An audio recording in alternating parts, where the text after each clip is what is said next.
Ang una sa 3 fig trees ay yung tinatawag na the unfruitful fig tree. At makikita natin ang kwento niyan sa Matthew 21:18 to 19. Yung binasa ng sister kanina. Ngayon, para babasahin ko ulit. Early in the morning, as Jesus was on his way back to the city, he was hungry. Kasi nasa human form ang ating Lord. At gutom ang Lord. Imagine yung God na creator, yung eternal God, yung nakaluklok sa trono, yung lumikha ng langit at ng lupa, nagutom siya. No, for us, unimaginable yun, mga kapatid, to be honest with you. That is impossible. Kaya nga maraming tao hindi makapaniwala na Jesus Christ is God in the flesh. Because they cannot comprehend, they cannot believe God magugutom, Diyos mamamatay, Diyos papawisan, Diyos matutulog, Diyos iiyak. Hindi sila makapaniwala eh. Because, to be honest with you, hindi talaga siya mapapaniwalaan ng mga taong walang pananampalataya kay Jesus. But we do believe. So again, ang pinag-uusapan natin dito, yung Lord na creator ng heaven and earth, merong control ng ating buhay, lumikha ng ating mga kaluluwa, merong power over death and life, merong kapangyarihan magbulid ng kaluluwa sa impyerno o dalhin sa langit. Nagutom siya at this point in time. Nagutom siya. So, seeing a fig tree by the road, he went up to it, but found nothing on it except leaves. Then he said to it, "May you never bear fruit again." Immediately the tree withered. Ngayon, para mas maintindihan natin yung kwento na yan, ikukwento ko muna sa inyo yung mismong konteksto bago itong pangyayari na ito. Ang eksena dito, dyan sa book of Matthew 21, nangyari na muna yung tinatawag na triumphal entry ni Jesus Christ sa Jerusalem.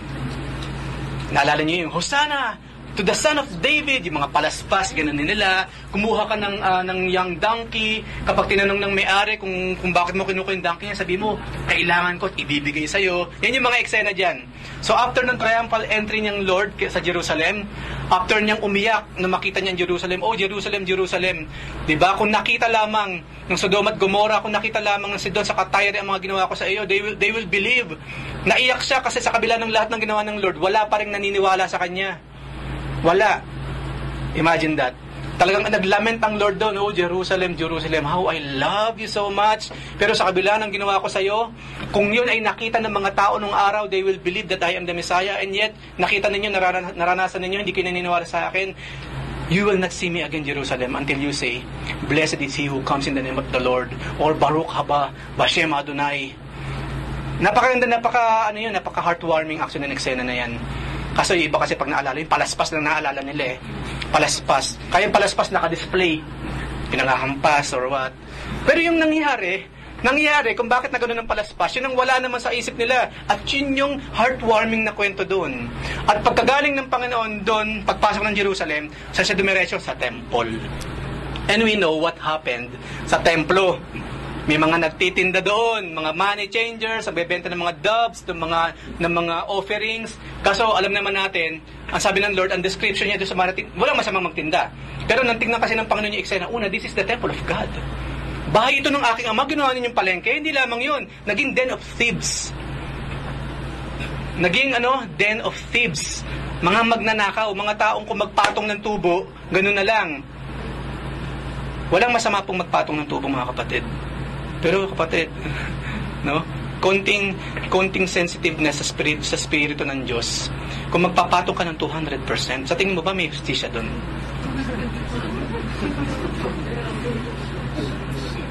Alam ko maraming mabilis yumaman sa pagpapatong ng sobra-sobra ang dapat ipatong. Pero kapatid, hindi ka ba nahihiya sa Diyos? Di ba ang normal na tao may konsensya? Hindi ka ba nakukonsensya? Bibili ka ng worth na 1 real, ibibigay mo sa akin ng 2 reals or 3 reals pa? Hindi ka ba nakonsensya man lang? Yun ang eksena kasi doon sa templo. May nagtitinda na sa dapat na hindi pagtindahan, yung pang mga way nila ng pakikipag-business transaction, pag nanakaw na ang nangyayari. At hindi lamang yun, kung yung mga tao wala silang choice, kundi bumili, uuwi pa ba naman ako sa bayan namin kung wala akong pang offer? Dito na ako bibili sa labas, nasa labas na eh. Yung mga pinatayong dahon, yung mga sapote, nasa labas na eh. Ang gagawin ngayon ng mga magagaling na nagtitinda sa labas, kung wala ka ng choice, papatungan ng malaki, wala ka rin naman choice kundi bumili. Sasabi nyo, you thieves, mga magnanakaw kayo. Hindi ba, binalibag ng Panginoon yung lamesa, pinalayas niya. Yun yung unang eksena bago ito. Nakita niyo yung, yung by that time, yung setting ng puso at isipan ng Lord. Pumasok siya ng Jerusalem. Ang inabutan niya, kukunting taong sumisigaw ng Hosana. Tapos, the rest of Jerusalem, walang paninampalataya sa kanya, kaya umiyak siya. Tapos, ang sumunod na eksena, pumunta siya ng temple. Supposedly, makakapagpahinga siya sa bahay ng Ama. At puro kapuri-puring mga bagay makikita niya around it. Pero nakita niya mga magnanakaw. Nakita niya yung kalagayan ng puso ni Jesus Christ by that time. It was so down. It was so down. Tapos, natulog siya. Paggising pa niya, pagdaan niya doon sa isang puno na supposedly may bunga at nagugutom siya, wala siyang nakitang bunga. Nakuha niyo ba yung point kung bakit ang sungit naman ng Lord, pambira naman siya? Di ba morning sickness ng siguro yun? Kapag gising sa umaga, mainit ang ulo. No, it's not. Even the day before, yun na yung mga inabutan ng Panginoon. Jerusalem, temple, and now this tree. So, anong essence? Ano ang essence ng unang tree? Nung unfruitful fig tree na nakikita ninyo ngayon? Simple lamang. Ang essence ng kwentong yan, failing God's expectations. Sa tingin ba ninyo, kung alam ni Jesus Christ na walang bunga doon, pupunta siya doon? Alam mo na sarado yung tindahan, pupunta ka para bumili? Kapag oras ba ng sala, pupunta ka ng Panda para mamili? Hindi, di ba? Kasi alam mo sarado eh. Right? Bakit pumunta ang Panginoon sa punong ito? Because He expects something. Pero nang puntahan niya, wala siyang nakita. That is the point. Kasi, at alam ng Panginoon through His knowledge na, hindi na ako pupunta doon sa road na yun, doon sa puno na yun, kasi wala namang bunga eh. No, it's not. No? And at the same time, bukod doon, gusto ipakita ng Panginoon sa mga apostles by that time, what will happen? What will happen? Kasi kung itong kwento na ito, kung idediretso niya, nag-wonder yung mga apostol. Hindi lang nakuha yung essence. Alam niyo kung ano yung sinabi ng mga apostol? Paano niya nagawa na natuyo ka agad ang puno? Kung magkakala ako ang Lord, hindi na naman nakuha yung ibig sabihin. At marami sa ating ganyan, even me, maaari. No? Even yung mga apostol, hindi na nakuha. Ang focus nila, paano nang wither ka agad? Natuyo ka agad yung puno. At yun ang kahinaan nating lahat. May sinasabi ang Lord sa Biblia, iba ang focus mo. Pinag-aaralan natin ng Revelation, pag-uusapan natin ng langit, ang glory of God, yung gintong daanan ng focus mo, right? Amen? Kanina, napag-usapan natin yan. Pinag-uusapan natin ng praise and worship sa langit, ang focus mo, nakaginagod sa pearless na gate, nakatitig ka sa gate na pearl, no? Ganun tayong lahat eh. No, wala itsapwera, even me, inaamin ko sa inyo. At ganun din dito sa eksenang to, nagtaka yung mga apostles. Pero ang point ng Lord doon, God is expecting something. At it's very dear or heavy kapag nag-fail ka sa kanyang expectation. Ngayon, magkaroon tayo ng konting, expound natin ng konti ito. Alam natin yung parable ng Lord patungkol sa mga hasik, di ba? Ngayon doon sa mga hasik, di ba, iba't ibang klaseng lupa yung binatuhan. Kasi ang Lord kapag nagbato ng Word of God, ng kanyang salita, randomly. Kung meron mang something na random, yun sa Diyos. Pero beside that, everything is talagang tukoy ng Panginoon. Pero pagdating sa pag-share ng kanyang mga salita, random yun kung maghasik nga raw yung farmer. Kasi kung manonood ka, kung nando ka sa eksena, tignan mo itong matandang to. Bakit siya magbabato ng binhi dun sa sa alam niya namang hindi naman tutubo. Pero hindi ba yun na eksena doon? Kasi merong gustong sabihin ng Lord. Kapag nagbato raw siya ng pagpapala ng kanyang salita, everywhere around the world, kaya nga for God so loved the world, hindi specific place, hindi specific tao lang, kundi buong mundo, that He gave His only begotten Son. Right? Alam na natin yung verse na yan. Ngayon, according to sa parable na yun, di ba 4 na klaseng lupa meron? Of course, number 1, yung matabang lupa. Na yung binhi na ibinato ng ama doon, nung farmer, tumubo, di ba? Yumabong. Okay? Yung iba, sa batuhan, di ba? Ngayon, yung bato kasi syempre yung root hindi kakapit sa bato. Kaya konting hangin lang, nabahing lang na ganun yung farmer. Tanggal, right? Tapos ano yung susunod? Yung thorny naman. Yung daw mga thorny ground o klase ng puso naman daw. Ito yung mga andami mong issues in life na hindi ka makapag-focus sa gawain, ang inuuna mo yung mga issues in life. Kaya na-choke, hindi ka mag-grow sa faith. At yung isa doon, sa tabi ng daan. Mga kapatid, yung pinag-uusapan natin puno dito, nasaan siya?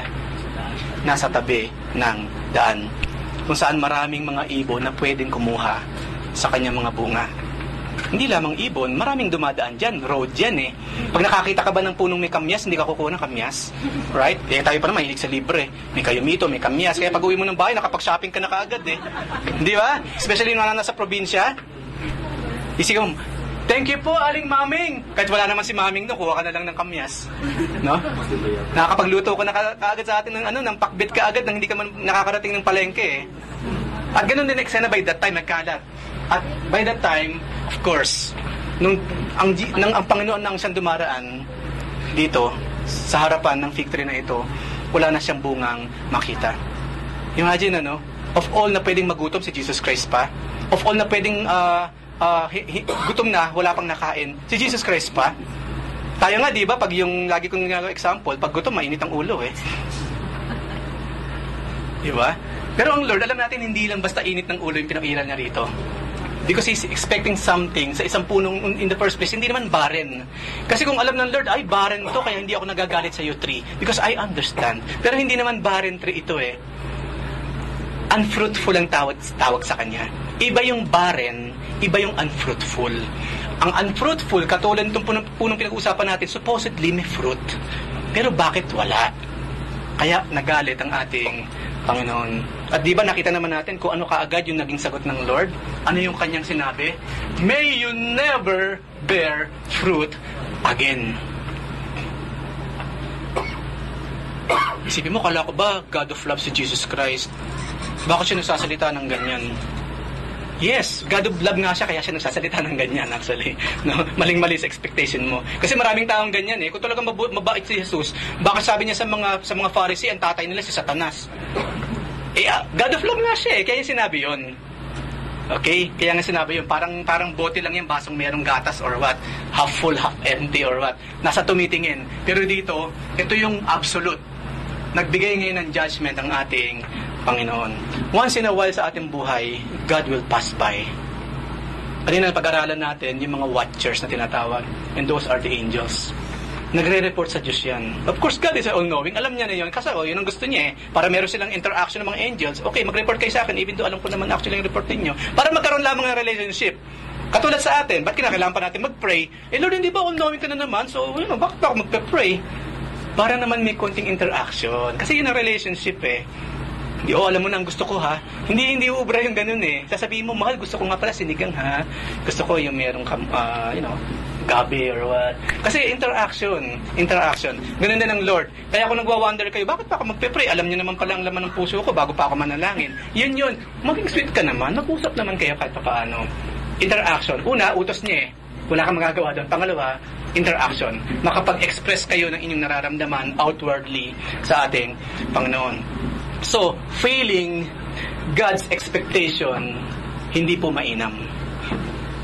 Lagi rin natin sinasabi, at narinig natin minsan sinabi mismo ni Jesus Christ, to whom much is given, much is required. Kapag may binigay sa iyo ang Diyos, He expects it to be used for His glory. Anything. Sino sa inyo dito yung merong something sa buhay na hindi galing sa Diyos? Meron ba? Yung S3 ninyo or S6? Sa tingin ninyo yung Samsung S6 ninyo, hindi galing sa Diyos yun? Kung ginagamit sa Diyos. The earth is the Lord's and everything in it, sinabi sa Psalms. Wala tayong pag-aari kung tutusin. Ang lahat ay pahiram lamang sa atin ng Lord.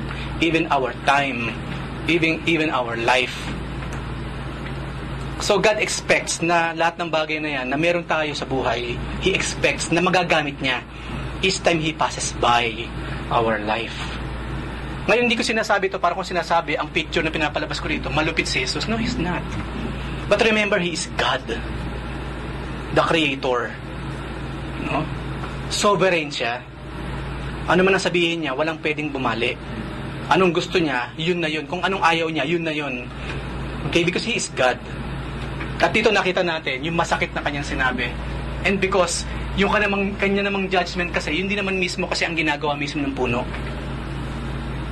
Supposedly may fruit kayo, pero bakit wala kang fruit? Pues, tanggalin na natin yung capacity mo to bear fruit. Ganun lang naman yun mga kapatid. Parang sa atin din, di ba? lahat tayo mayroong capacity, right? Meron tayong kakanyahan. Pero yung mga kakanyahan natin, kung hindi natin ginagamit sa Lord, pwede niyang kunin yan, ibigay sa iba. Hindi ba biblical din yun, sinabi ng Biblia? Sila na mayroong konti, pero hindi pa rin ginagamit sa Diyos, yung kukunti na nga meron sila, kukunin pa at ibibigay dun sa mga merong marami, pero marami kasi ginagamit sa Panginoon. Kaya, dun sa mga magpapagamit ng resources sa Lord, win-win ang situation. Imagine yung mga konti na nga hindi pa pinapagamit sa Lord. Lose-lose situation. Walang tagumpay na mangyayari ng mga kapatid. Katulad sa nangyari sa punong ito. Ngayon, hindi na kung mapapansin ninyo, nasa tabing daan siya. Supposedly, may katwiran yung puno. Paano naman, may nauna sa'yo, Lord? Meron dito kanina yung isa eh. Para sa'yo talaga eh. Kaso meron napadaan, naunahan ka. Pwede namang mga katwiran ng ganun, right?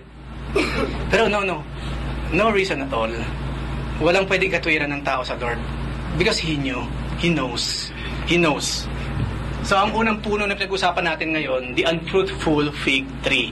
Yan yung klase ng puno, yan yung klase ng tao na supposedly namumunga, and yet, nang dalawin ng Panginoon, wala siyang makitang bunga sa kanyang buhay. Siguro bungang araw meron. Bungang araw. Pero pinag-usapan natin bunga, yung mga bagay na pwede mong magawa or ginagawa sa kalulatian ng ating Panginoon. So, do not be an unfruitful fig tree. Minsan ba napapansin niyo, ba't kaya ako na pinagpe-pray ko naman? Masipag ko naman pray pero hindi binibigay ng Lord. Kasi puro prayer ka lang eh. Hindi lamang yung pag nag-pray ka, puro hingi naman, di ba? You're not giving something in return. Di ba nakakahiya yung ganon? Kunyari ako, puro hingi ako kay Kuya Lito, pero wala naman ako binibigay sa kanya. Kilabutan naman ako, di ba? Bilang tao, dapat nakakaramdam ako ng kilabot. Pero kung hindi, parang something is wrong with me. I'm not human at all. Di ba normal sa tao yung ganyan? Ang sabi na nga ng Panginoon, give, and it shall be given unto you. Pressed down, shaken together, running over. Yun ang utos niya. Hindi take. Di ba? Kundi we must give, and we will take something back from the Lord. So, ang unang puno po ay ang unfruitful fig tree. Pangalawa, sa tatlong klase ng fig tree ngayong umaga ay yung tinatawag na the barren fig tree. Kanina, unfruitful kasi supposedly may fruit siya, pero walang fruit, tinawag siyang unfruitful. Ito naman talaga as in barren or baog sa Tagalog. Luke 13:6-9, itong sabi. A man had a fig tree. Alam nyo na ito, pero pinag-usapan natin ulit. I know, you know. A man had a fig tree. Ang Lord Jesus Christ ang nagkukwento. A man had a fig tree growing in his vineyard. Fig tree nag-grow sa vineyard. And he went to look for fruit on it, but did not find any. So he said to the man who took care of the vineyard, for 3 years, now I've been coming back to look for fruit on this fig tree, and haven't found any. So sabi ng may-ari, cut it down! Cut it down! Why should it use up the soil? Gumagastos lang tayo sa pataba. Ginagastosan pa natin ng mga effort yan. Kinukultivate, pinupruning-pruning, tapos after few years, wala pa ring bunga. Supposedly, meron na siya. Diba? Bakit? Putulin na yan. Sabi naman ng nag-aalaga, Sir, the man replied, leave it alone for 1 more year. So, magkwenta kayo ha. 3 years na, wala pang bunga. Ibig sabihin, doon sa 3 taon, may ine-expect na yung may-ari. 3 years. Ngayon, mabuti na lamang, mabait yung nag-aalaga. Bigyan pa natin ng 1 taon. So we are talking about 4 years now. Bigyan pa po natin ng 1 taon. And I'll dig around it. Mas magbubuhos ako ng panahon, no? Yan sa puno na yan. Sige, pagtatrabahoan ko pa ng extra. At lalagyan ko pa ng fertilizer. If it bears fruit next year, after a year, fine. No? Hayaan natin siya. Pero kung hindi, yung mismo nag-aalaga nagsabi, cut it down. Lagi natin sinasabi, di ba? Nagbibilang po dapat tayo ng araw sa kataon sa paanan ng Diyos. Look at David, Lord, teach me to number my days. Binibilang po ang araw sa kataon, mga kapatid, yes. Hindi binibilang ang buwan kasi pasahod na. Kasi alam ko dito kasi wala kayo hinihintay, kundi sahod lang talaga eh. Uy, katapusan na naman. Di ba? Tell me not. Kadalasan, yun lang naman hinihintay ng mga manggagawa rito, sahod eh. Katapusan ng buwan or, unang mga araw ng buwan. Bilangin mo rin yung araw ng kaluluwa mo sa paano ng Diyos. Magkaroon ka ng personal assessment. Lord, I am 3 years now in this church. Kung hindi man 3 years dito sa GCC, 3 years na ako sa buong buhay ko, 3 years na ako mahigit kumulang na born again or Christian. And to be honest with you, again, God will pass by. At dito, ang nakita nating minimum, 3 years. And God again is expecting something from us. And you know what? Sino ba yung kinakatawan ng may-ari ng vineyard na kung saan yung fig tree nandoon? The Father Himself. Sino naman ang kumakatawan dun sa nag-aalaga, dun sa puno? The Lord Jesus Christ Himself. Ganon kabuti ang Panginoon. But, be reminded mga kapatid, hindi sinabing, bigyan pa natin ng many more years. At tingnan natin kung sakali man. No. Merong specific na taon na sinabi ang Lord, di ba? Give it another 1 year. 1 year. Kung tayo mga farmers, we will understand this. And I believe kahit hindi tayong farmer, maintindihan natin yung kwenta, right? Yung kwento. Hindi tayo mag-a-action ng panahon sa bagay na in the first place. Wala namang kapakinabangan. Di ba? Kung merong ang gamit sa bahay na hindi mo naman nagagamit, tuwing dumadaan ka, tumatama nga yung ingrown mo. Hindi ba i-dispatcha pa yun? Hindi ba i-dispatcha mo na?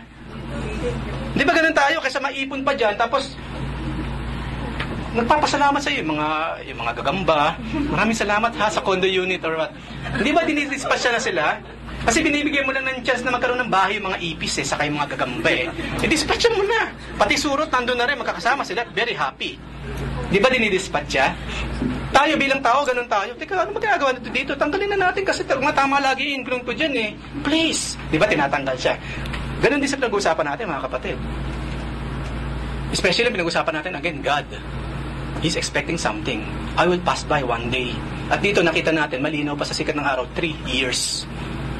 At ang palugit niya, a grace period niya, 1 year. So kung tayo po, nasa 4 years na bilang Kristiyano, kapatid, malaki ng expectation ng Diyos sa'yo. Don't wait na i-cut down ka. It is the Lord na nagsasabi. And I don't know how. There will be a cutting period. Yes, there is. God is a God of order. Hindi siya God of disorder. Na bahala ka na kung kailan mo gusto mamunga. Okay, fine. Hindi no. I am a God of order. I will set the rules. And my rule is this. In 3 years, kailangan mamunga ka. Kung wala ako nakita siya, pagbalik ko next year, dapat meron na or else. Because He is God. So magbilang na kayo. Magbilang ka, kapatid. Sino sa atin dito yung 1 year ng Kristiyano? Okay, si Alex, 1 year. Hindi ko man sinasabi na, 2 years pa naman maawi pa panahon. Bakit pa petit-petit ka dyan? 1 year pa lang ako Hindi ko yung sinasabing gano'n, kapatid. Okay, hindi rin naman gano'n. Magkakaroon kayo ng rason. Sabi naman ng Lord, 3 years So hayaan mo na ako dito, kayo magtrabaho dyan sa church. Hindi rin gano'n. Alam ng Lord. At hindi lamang yon. You never know kung ano yung span ng 3 years mo. Kasi hindi rin naman literal na 3 years na pinag-usapan natin dito, mga kapatid. Nga pala, buti nilinaw ko. You know, you will know, God will tell you, hoy, naka 6 months ka na, that I consider that 1 year for you, ha? Di ba lagi kong ginagawa example, yung mga aso, pag 10 years old na siya, lolo na yan, mamamatay na. Hindi ko sinasabing aso tayo, mga kapatid. Pero actually, kapag 1 taong Kristiyano ka na, matanda ka na, kapatid. You are like 10 years, 10 years old. Especially sa klase ng mga pag-aaral na ginagawa natin dito, sa katerbang Bible studies. Tapos kung hindi ka nakadalo, mayroon pang YouTube na I hope pinapakinggan mo. Pag hindi ka pa naman lumago dyan, hindi na nagkulang ang simbahan. So I do hope, mga kapatid, yung mga effort na ginagawa ng mga kapatid sa pagpapasa MP3, ina-appreciate ninyo, pinapakinggan ninyo. All you have to do is to turn it on and listen. Umiinom kayo ng kape, kumakain kayo ng tinapay, nakikinig ng MP3. So easy, right? Pero kung hindi mo pa rin magawa, again, why? Why? So I do hope, kung mahilig kayong makinig ng mga secular songs, manood ng mga concerts na wala namang kinalaman sa langit, tapos hindi nyo wala kayong panahon makinig ng 1 oras na MP3 studies, again, it reflects on how kind of faith you have. Okay? It reflects. Alam ko meron tayong daily routine, pero kapatid, huwag mawawala sa routine mo sa araw-araw ang Lord. Paggising sa umaga, basa ka agad ng Biblia, pray. Then move on with your life. Pero kung wala ka man lang time to pray, magbulay-bulay sa buhay, maghapon, and yet you have time for TFC, meron kang time sa barkada mo, meron kang time sa karaoke, meron kang time mamasyal sa batha. Hindi healthy yun. That is the sign of unhealthy Christianity. Unhealthy Christianity. Sinasabi ng Derechar, mga kapatid, because hindi naman na kailangan ng candy coating sa pinag-usapan natin. Si Jesus Christ ba nag-candy coat? Sinabi niya kanina. Pero bang candy coating dito sa mga binabasa natin ngayon? Kanina nasabi ng Panginoon, huwag ka na magkaroon ng bunga ever. May candy coating ba doon? Tingin ninyo, matamis ba siya pakinggan? Hindi, di ba? Alam mo yung katotohanan, hindi kinakailangan ng asukal, mga kapatid, because it is the truth. Kung gusto mo ng katotohanan may asukal, kapatid, hindi katotohanan ang gusto mo. Yung feel good na mga katotohanan lang gusto mong marinig. We are not here to feel good. We are here to make things good to God. Dapat Diyos ngayon na napagpapala sa atin, hindi vice versa. Kasi hindi ba tuwing matatapos yung gawain, ang tanong natin, are we blessed? Kumakasagot, yeah, amen, amen, blessed, blessed. Minsan naman siguro, Lord, are you blessed with us? Minsan tanongin naman natin ng Lord kasi puro blessing na lang tayo eh. Friday, isipin mo yung 6 na araw sa'yo. Pagdating ng Friday, tatanungin mo sa sarili mo, I am blessed. Am I blessed this day? The Friday is the Lord's day. All the blessings should be to the Lord. Sa Kanya. So, paminsan-minsan, isipin mo, Lord, na-bless po ako ngayong Friday. Pero Lord, na-bless ka ba sa akin? Minsan ba na itanong natin yan o hindi man lang sumagi sa isip natin? See how insensitive we are? Meron kasi na natawag na spiritual amnesia or spiritual anesthesia. You're so numb pagdating sa mga bagay na para sa Diyos, and yet you're so sensitive pag ikaw na ang pinag-uusapan. Yung mga kinanta natin kanina, napakasarap awitin, di ba? Pero hopefully hindi lang tayo nasasarap ang umawit. Kasi masarap bumirit talaga eh. Inilalabas mo yung vocal cords mo. Saka hindi lamang yun sa dami ng kumakanta, hindi halata kung sintonado ka, right? So, talaga nakakakanta ka talaga ng taos puso. Pag meron tumingin kung sino sintonado, ililinguin ka rin, kunyari, hindi ka. Diba? Ganun na kadali. Sarap umawit, di ba? Pero hopefully hindi lamang puro ganun. No? Talagang habang umaawit ka, alam na alam mo sa puso mo, ang Lord, tuwang-tuwa sa pag-awit ko sa Kanya. Hopefully, ganun tayong lahat. So, dito sa barren fig tree, ang preceding story dyan ay repent or perish. Maraming sinabi ang Panginoon muna bago itong kwento na ito, na magsisi na kayo. Kapag hindi kayo nagsisi, you will go to hell. Ganun ka-direct ang Panginoon, basahin niyo yung konteksto niyan. So, ang tema, nung pinag-aaralan natin ngayon patungkol sa barren fig tree, nasasakupan siya nung buong studies or buong kwento na kung saan ang topic, heaven or hell. Repent or perish. At yun mismo ang pinag-uusapan dito. Kapag hindi mo binantayan ang sarili mo, ang dapat binabantayan natin ang sarili natin, malaking possibility we will perish along the way. Kasi hindi ba meron kasing tinatawag na merong outward kasi na sign yung mga inward na mga bagay, and it will show. Maaring yung klase ng service na meron tayo ngayon sa Panginoon, malaki ang possibility, sinasalamin yan kung ano talaga ang meron sa puso mo. So, kunyari, kung ikaw yung tipo na talagang napakakunat mo talaga, pagdating sa pananalbihan, nagre-reflect lamang kung anong klaseng spirituality meron ka. Makunat ka talaga sa faith. Unless you accept that, you will not change. You will never change. Para saan ba yung health na binibigay sa atin ng Lord? Naalala ba ninyo? Sagutin nyo sa sarili niyo, bakit kaya ako binibigyan ng kalakasang pisikal ng Lord? Bakit niya kaya ako ginagawang healthy? Of course, kung Kristiyano ka, yun ang una, para makapaglingkod ka sa Kanya at ma-prolong yung usage niya sa'yo. habang nasa mundo ka. Pero kung inisip mo, kaya ka binibigyan ng kalakasan ng Panginoon para magawa mo yung gustong gawin, that's wrong. Palinghado yun. Yes, binigyan tayo ng Panginoon ng chance to do things na gusto natin gawin using the resources na nanggagaling sa Kanya. Pero huwag natin kalilimutan to use those same resources para rin naman sa ating Panginoon. Ang gusto ng Lord, kaya tayo pinapagaling kapag meron sakit tayo, maprolong yung usage na sa atin. Una, siyempre, love kasi kita eh. Kahit nagkukulang ka sa akin, love kita. So, bibigyan na naman kita ng healing grace. At the same time, para maprolong yung pagkakagamit ko sa'yo at yung pagbabalik mo ng glory sa akin. That's why. Kaya minsan, pag meron din sa akin, personal ko lang, pag meron humihingi ng prayer request sa healing, tinatanong ko ng Lord. No? Kasi kailangan wise din tayo eh. Halimbawa, may lalapit sa aking kapatid ko, yan, pag-pray mo naman ako, bigyan ako kalakasan ng Panginoon. Tapos alam ko naman, wala siyang ginawa sa lakas niya, kundi gastusin naman sa mga worldly na mga gawain.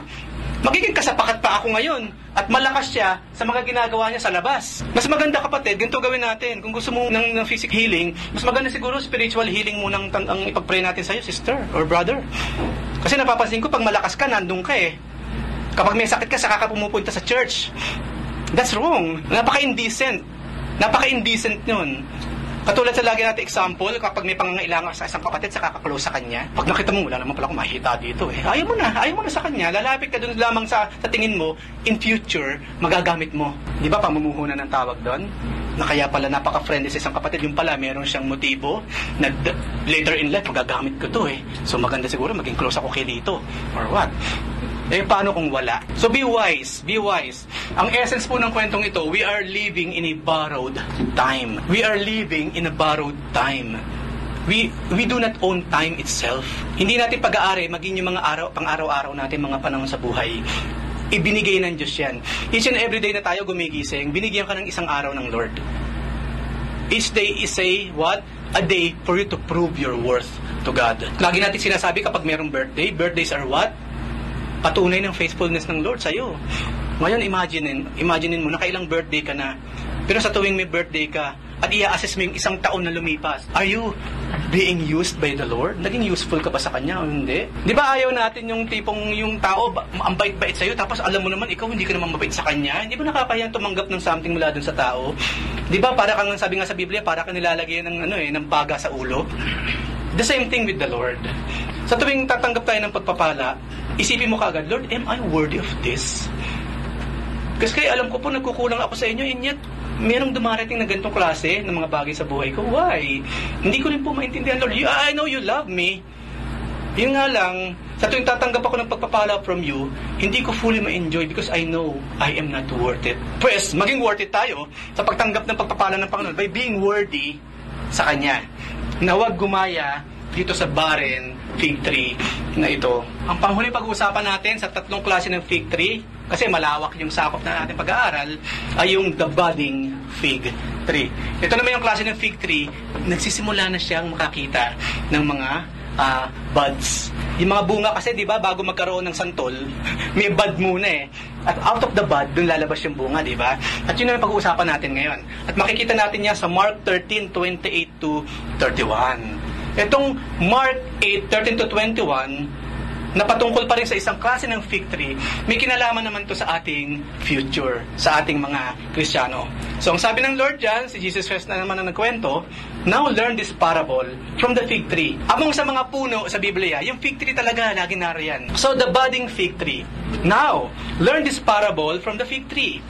When its branch has already become tender, nagigreenish-greenish na, and puts forth leaves, you know that summer is near. So you also, sabi niya, when you see these things happening, know that it is near at the doors.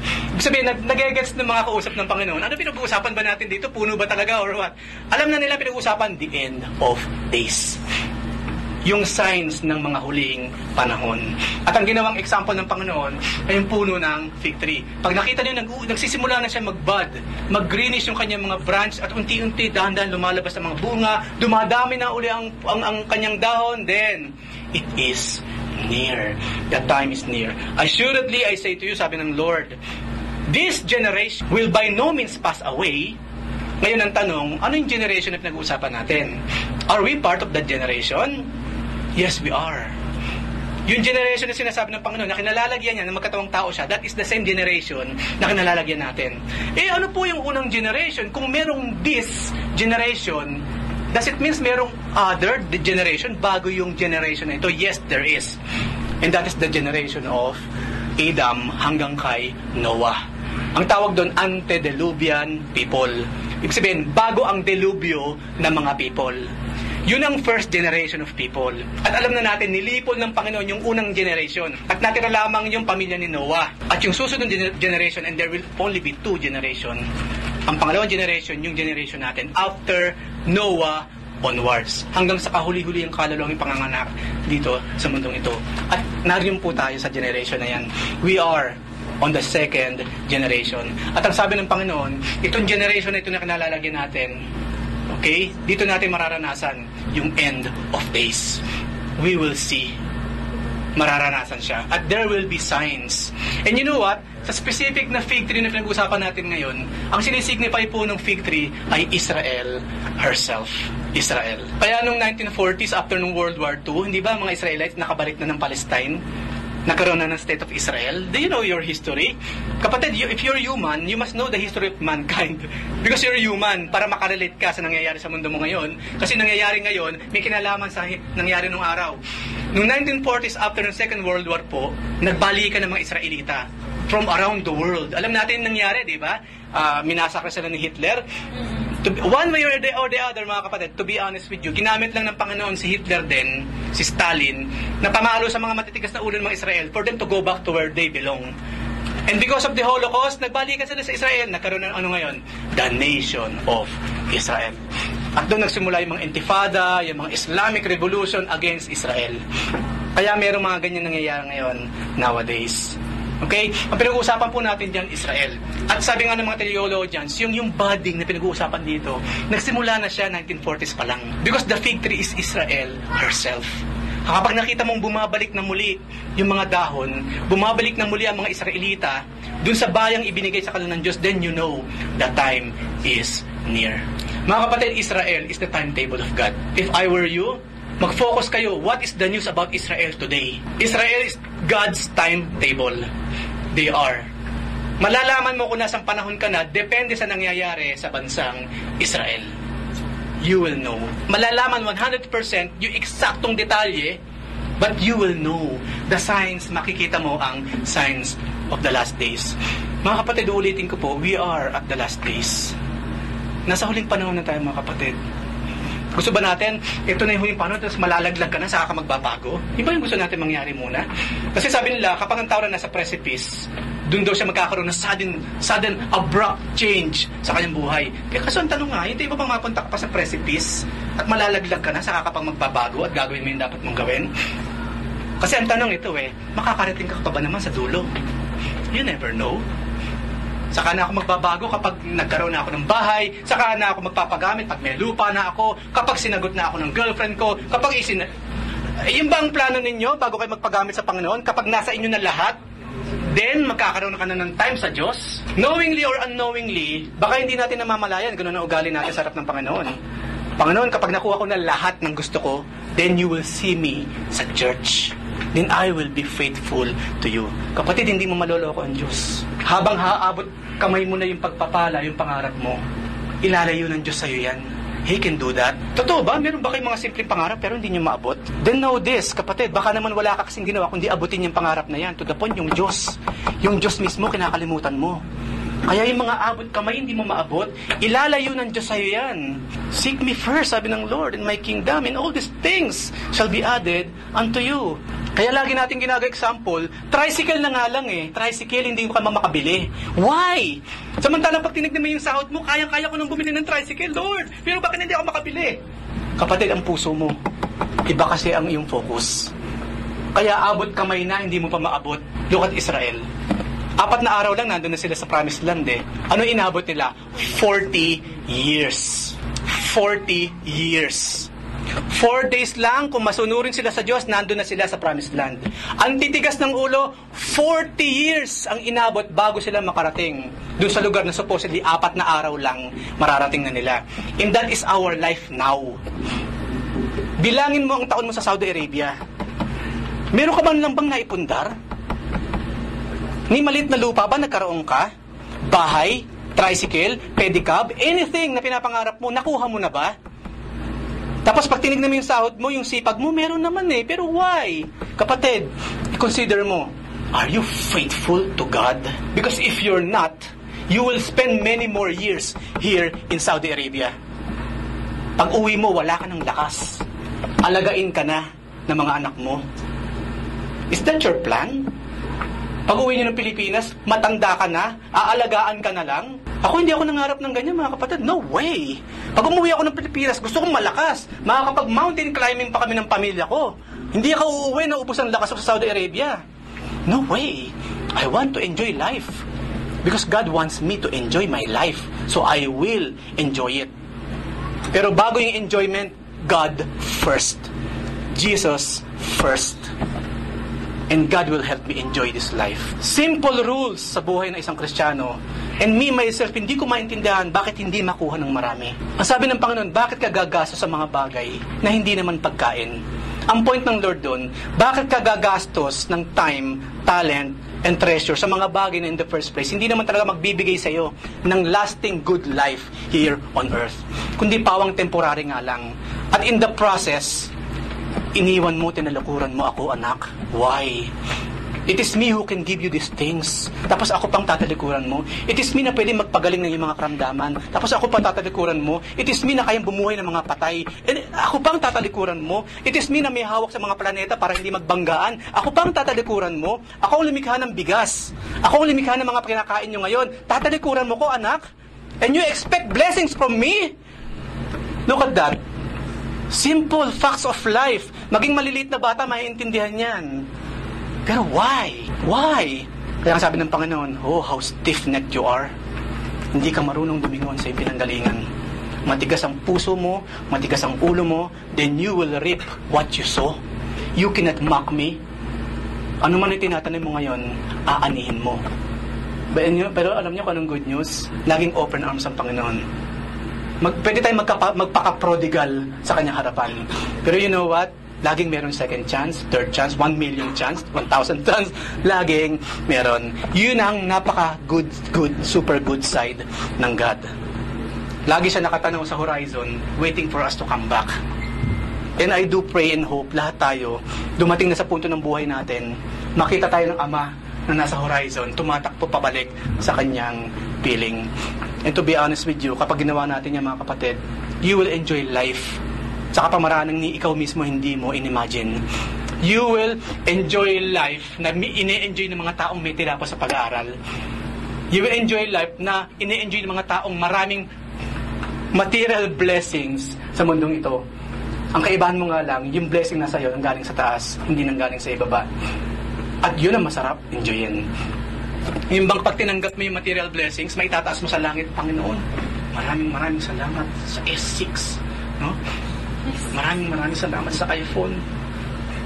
Magagawa kaya natin yun? Meron tayong something sa buhay na itataas mo sa Diyos. Panginoon, maraming salamat po sa salaping ito na nanggaling sa inyo. Kasi kung hindi mo man lang maitaas sa langit yung perang hawak mo, hindi mo maitaas sa langit yung iPhone mo, yung S6 mo, kasi alam mo, bago mo nakuha yun, kasi kung ano-anong kamunduhan ng mga ginawa mo, at tinalukuran mo siya, inabutan ka, kapatid. You are against the Lord. Hindi ka born again, born against. You are born against God. So again, walang masamang magnasa or mag-enjoy sa mga pagpapala. Pero let's make it a point, yung pagpapalang meron tayo, nang galing talaga sa taas, mga kapatid. It's so good. It feels so good, mga kapatid, I'm telling you. So maraming pangako ang Panginoon, marami siyang warnings sa pinag-aralan natin ngayon. Kanina sa una nating example, nakita natin, bilang panghuli, nakita natin doon sa una nating example sa unfruitful fig tree, nang tignan ng Panginoon, yung unang fig tree, nakita niya ano sinabi doon? Puro dahon. Puro dahon. Puro palamuti sa buhay. Yung mahalaga sa lahat, yung bunga na kung saan yun ang hinahanap ng Panginoon, yun ang wala siya. Kapatid, tingnan natin ang buhay natin ngayon. Baka puro dahon lang ang buhay natin. Maaring yes, material possessions you have. Yan ang mga nagsisilbing dahon sa buhay mo. May kotse ka, fine, dahon yan, malaking dahon yan. May bahay ka, malaking dahon yan, kapatid. Ang dami mong cellphone, saan ka tire ba? Dahon ng buhay yan. ang damit mo, laging bago. Mga dahon sa buhay, kapatid, alam mo, pag lumarap ang Diyos sa'yo, pag lumapit sa'yo si Jesus Christ, hindi naman yung suot mo ang titignan niya eh. Hindi yung relo mo, hindi yung wallet mo, hindi yung cellphone, hindi yung flawless mong balat, hindi yung ngipin mo, hindi. Ang titignan niya ang puso. Maaari ngayon mga kapatid, marami sa atin dito, puro dahon ng buhay. Then there is a time, there is a chance now, today, na kapag sinilip ng Panginoon ng buhay mo, hindi ka lang puro dahon, puro palamuti. Makita ng Lord yung hinahanap niya, bunga. Bunga ng Espiritu, bunga ng kaligtasang ibinigay niya sa'yo. Today is the chance for you to shine. Today is the chance for you na hindi lamang puro dahon na makita ng Diyos sa buhay mo ngayon, kundi bunga, makakapagbigay ng kaluguran sa Kanya. So I really hope and I pray now na matapos natin pag-aralan ng bagay na ito, merong nangyari, there is something stirring in our souls. Merong nag-i-stirring sa puso at isipan natin. Because I'm telling you, if this, kung walang epekto ngayon sa'yo, itong mga pinag-uusapan natin, I will be one of the saddest person ever. Na habang pinag-aaralan natin ito, iba ang takbo ng utak mo, nasa labas, wala dito sa loob. Yung personal issues in life mo pa rin ang nag-i-stir up sa puso mo at isipan mo. I will be the saddest person ever at this point in time. God loves us. God wants to bless us, mga kapatid. Gusto niya tayong mamuhay doon sa kalasin ng buhay na masagana, na kasiyasiya sang-ayon sa kanyang kalooban. But we must cooperate. We must cooperate with the Lord.